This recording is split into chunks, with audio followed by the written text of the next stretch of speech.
Ya, assalamualaikum warahmatullahi wabarakatuh ya. Halo teman-teman, kembali lagi bersama saya Abdul Gingseng ya. Di sini sekarang saya mau menjelaskan tentang harga Bitcoin yang melesat tembus sampai 40.000 ya. Bisa naik sampai berapa level tuh ya. Oke, kita langsung saja ya, kita lanjut. Harga Bitcoin melesat menembus sampai dengan 400.000 pada 1 sampai 2 ya. Level tertinggi dalam 2 minggu terakhir, bahkan Bitcoin saat ini adalah di kisaran US dollar 41.000 ya. Mengacu data Coin Market Cap pada Sabtu 5 sampai 2 pukul 07.15 waktu Indonesia Barat ya.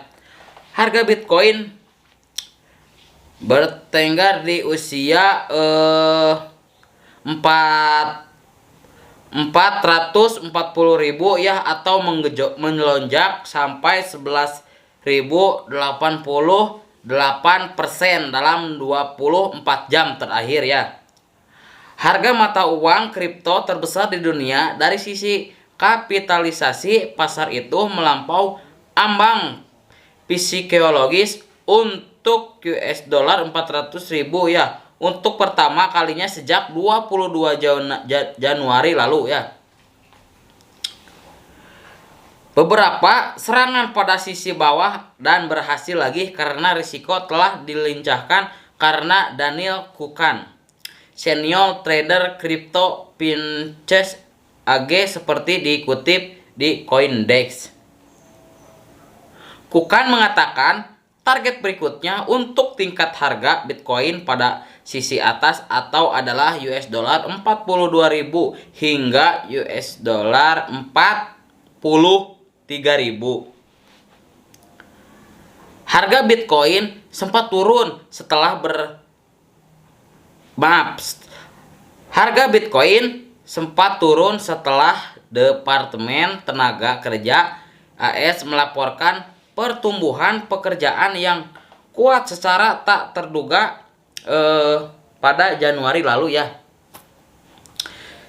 Secara teoritis, laporan semacam itu akan negatif untuk harga Bitcoin karena Bank Sentral AS Federal Reserve mungkin perlu bergerak lebih agresif dalam menaikkan suku bunga untuk menjaga pasar tenaga kerja atau terlalu panas ya.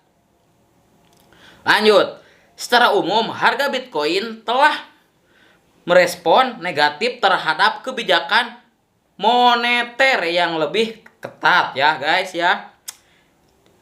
Jadi reaksi spontan awal Bitcoin terhadap laporan penggajian pertanian yang sangat kuat adalah kelemahan, kata Edward Moya, analis pasar senior Oanda, seperti dilansir CoinDesk. Tapi dia mencatat harga Bitcoin telah berhasil stabil meskipun tekanan inflasi meningkat yang tak mendorong imbal hasil oligasi global lebih tinggi guys ya. Oke, selanjutnya harga emas menguat 0,93% sepekan guys. Iya, jadi gitu guys ya. Oke, buat kalian yang masih belum paham ya, karena saya membacakannya terlalu berat belit ya, kita coba lagi ya guys ya. Oke, kita jelasin lagi dari memicu ya. Memicu data Coin Market Cap pada Sabtu 5 sampai 2 pukul 07 sampai 15 waktu Indonesia Barat. Harga Bitcoin bertengger di usia 440 atau menjolak 11,78% dalam 24 jam guys. Wah, sangat berkembang banget ya guys ya. Jadi harga mata uang kripto terbesar di dunia dari sisi kapitalisasi pasar untuk melampaui ambang fisiologis utama 400 US dollar untuk pertama kalinya sejak 2024 Januari yang lalu, guys. Oh, berarti udah kemana ya? Oh. Ya, jadi beberapa serangan pada sisi bawah tidak berhasil lagi karena risiko telah dihilangkan, atau kata Daniel Kukan, senior trader crypto finance AG. Seperti dikutip Coindex ya, teman-teman. Jadi buat kalian ya, jadi simak ya. Jadi dengarkan ya, jangan simak dengan baik ya.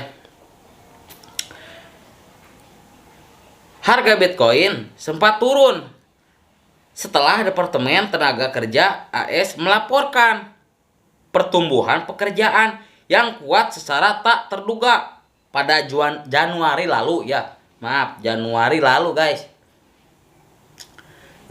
Jadi secara teoritis laporan semacam itu akan negatif untuk harga Bitcoin karena Bank Sentral AS Federal Reserve mungkin perlu banyak bergerak lebih agresif dalam menaikkan suku bunga untuk penjaga pasar tenaga kerja tidak terlalu panas ya. Jadi mungkin harus dengan secara berbadaminya kumaha eta pokoknya mah harus sampai pemikiran. Jadi itu semuanya tuh ya. Secara umum, Bitcoin telah merespon negatif terhadap kebijakan moneter yang lebih ketat. Nah, reaksi spontan awal Bitcoin terhadap laporan penggajian pertanian yang sangat kuat adalah kelemahan, kata Edward Moya. Jadi kecek si Edward Moya teh jadi harus spontan ya, jadi gitu biar gak ada penyelengan gitu apa gimana lah ya pribadinya. Tapi dia mencatat harga Bitcoin telah berhasil stabil maksimum tekanan inflasi meningkatkan yang terus mendorong imbal hasil obligasi global yang lebih tinggi ya, guys ya. Nah, dan untuk penyelesaian tersebut kita harus simak, guys ya. Nah, beberapa serangan pada sisi bawah tidak berhasil lagi karena risiko telah dihilangkan, kata Daniel Kukan ya. Gitu jadinya. Dan untuk sekali lagi nih saya tekankan ya, harga Bitcoin sempat turun setelah Departemen Tenaga Kerja AS melaporkan pertumbuhan pekerjaan yang kuat secara tak terduga pada Januari lalu. Secara teoritis laporan semacam itu akan negatif untuk harga Bitcoin, guys ya. Jadi itu akan secara sangat negatif banget untuk harga Bitcoinnya karena Bank Sentral AS Federal Reserve mungkin perlu bergerak lebih agresif ya dalam menaikkan suku bunga untuk menjaga pasar tenaga kerja tidak terlalu panas. Biasalah ada aing ngaranna duit masuk rada panas, guys ya.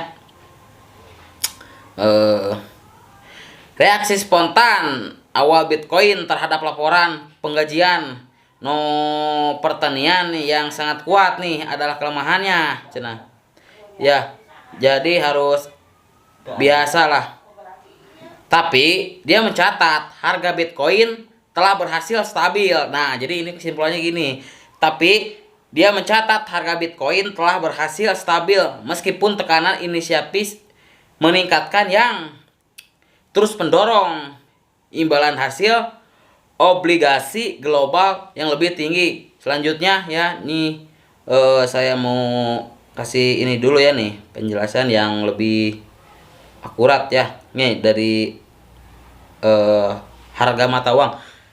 Oke, guys, jadi harga mata uang kripto terbesar di Indonesia dari sisi kapitalisasi pasar itu mampu ambang psikologis utama 40% US dollar untuk pertama kalinya sejak 22 Januari lalu guys. Oh, jadi gitu guys ya. Jadi pemikiran kita tuh kalau sama karyawan itu harus harus sepakat, harus seimbang, harus pemikiran ya. Oke, cukup saja sekian dan terima kasih ya atas penjelasan tentang Bitcoin ya dari Abdul Gingseng ya. Cukup sekian dan terima kasih ya. Jangan lupa ya, dan untuk like komennya channelnya Audia FM ya. Pokoknya namanya support terus, pokoknya nama everybody, come on let's go ya pokoknya namanya. Assalamualaikum.